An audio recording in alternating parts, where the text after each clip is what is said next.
Bíblia para a Igreja. O Sermão do Monte, com Heber Campos Júnior.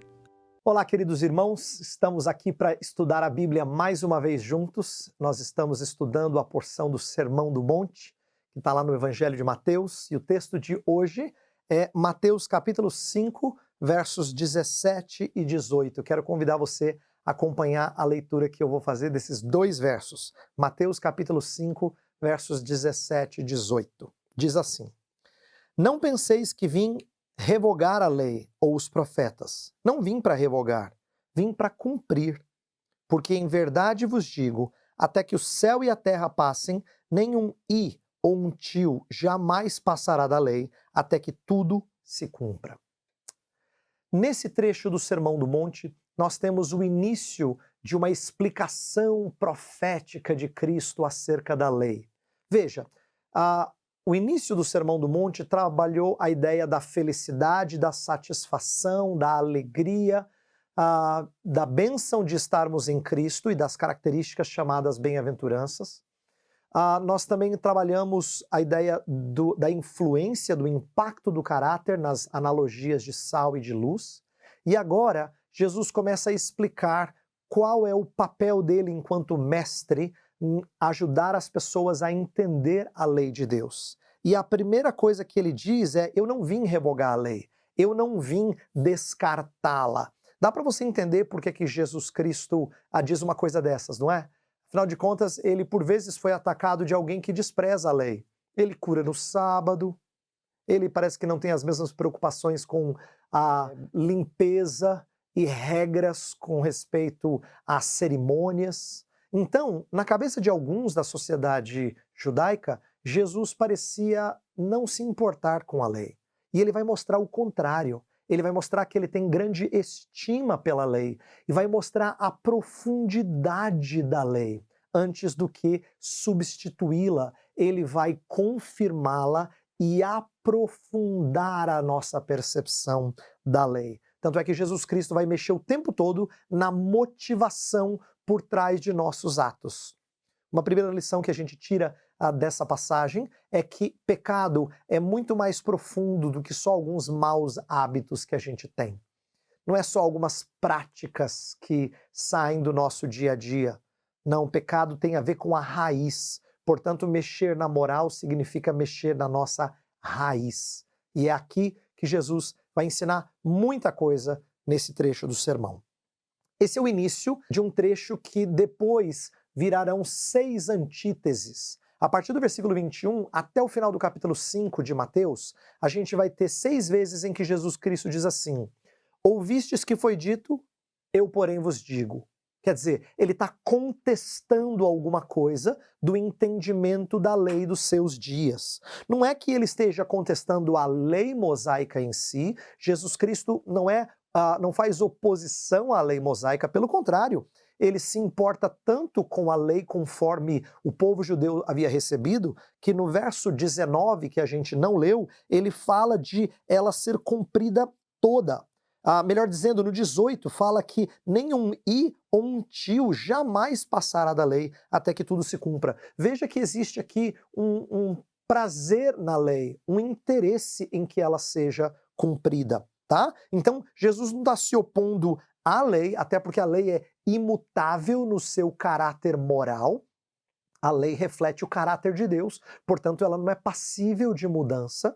Se Deus fala assim, não terás outros deuses diante de mim, essa não é uma lei que cai de validade, que perde a sua validade, o seu vigor, porque isso é sempre verdadeiro. Ele é um Deus que exige exclusividade. E a mesma coisa para os demais mandamentos. E a gente vai ver aqui Jesus lidar com alguns desses mandamentos. Então, 6 antíteses para se opor à religiosidade farisaica, a maneira com a qual escribas e fariseus entendiam e ensinavam a lei de Moisés. Aqui Jesus começa explicando qual é a relação dele com a lei.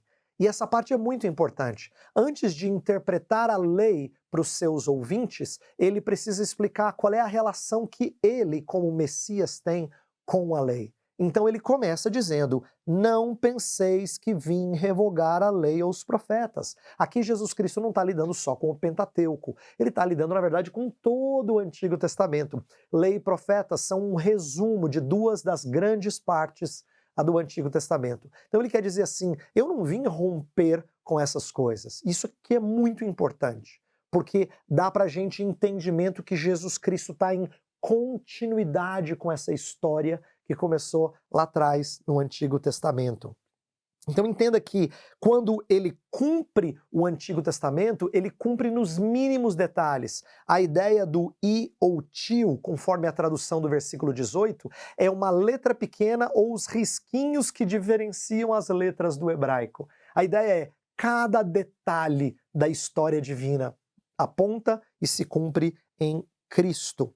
Agora, eu disse que ele parece revolucionário, né? Ele promove mudanças de cabeça, então ele parece revolucionário. No entendimento de limpeza cerimonial, por exemplo, acusaram ele assim: por que os seus discípulos não se purificam antes de comer?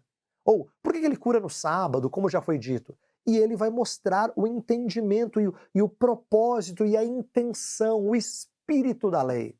É isso que Jesus está fazendo aqui nesse começo desse novo trecho do Sermão do Monte. Ele parece que tem uma visão rebaixada da lei, é o contrário. Ele tem uma visão tão elevada da lei que ele vai ir até o coração dela. Ele vai mostrar a continuidade com tudo aquilo que a lei representa. Então, veja só, o que significa eu vim cumprir a lei? Essa é a parte central da passagem de hoje. O que significa Jesus cumprir a lei? Um primeiro sentido desse cumprimento é escatológico. A ideia de que todas as promessas do Antigo Testamento, daquilo que o Messias faria, de fato se cumprem em Jesus Cristo. Ele é o cumprimento da história veterotestamentária, das promessas veterotestamentárias. Então, esse é um sentido no qual ele é cumpridor. Por exemplo, quando você olha para a lei cerimonial do Antigo Testamento, o sacrifício dos animaizinhos, não é? Todo aquele cuidado com o tabernáculo, todas aquelas coisas apontam para Cristo. Ele é a figura para o qual as sombras apontavam. Então esse é um primeiro sentido de cumprir. Ele confirma todas as promessas do Antigo Testamento. A sua vida cumpre a profecia e o seu ensino cumpre a lei. Mas tem um outro detalhe aqui de cumprimento que eu quero que você saiba. Jesus Cristo não é só um mestre que vem incorporar tudo aquilo que foi dito lá atrás. Mais do que isso, ele vem substituir você e cumprir a lei em seu lugar. Quando Jesus fala que ele veio cumprir a lei, é porque ele sabe que ele precisa redimir gente que não cumpre a lei. Então ele vai escancarar a nossa falência, mas vem ser também o nosso socorro. Ele não escancara a falência e sai. Ele escancara a nossa falência e depois vem a nos socorrer, vem nos redimir. Então Jesus Cristo, nesse sentido, é aquele que obedece a toda lei em nosso lugar. É por isso que nós somos tratados pelo nosso Deus como se fôssemos cumpridores da lei pessoais. Na verdade, nós somos cumpridores da lei, mas substitutivamente, isto é, na pessoa de Jesus Cristo. Ele nos justifica porque a justiça que é dele nos é imputada, nos é creditada, porque ele é perfeito cumpridor da lei. Então ele é tanto o cumprimento das realidades que apontavam para o Messias, como ele é o cumprimento da lei em nosso lugar. Dito isto, eu quero encerrar levando você a entender o que Jesus vai fazer nesse trecho do Sermão do Monte de agora em diante. Ele vai aprofundar o nosso entendimento da lei.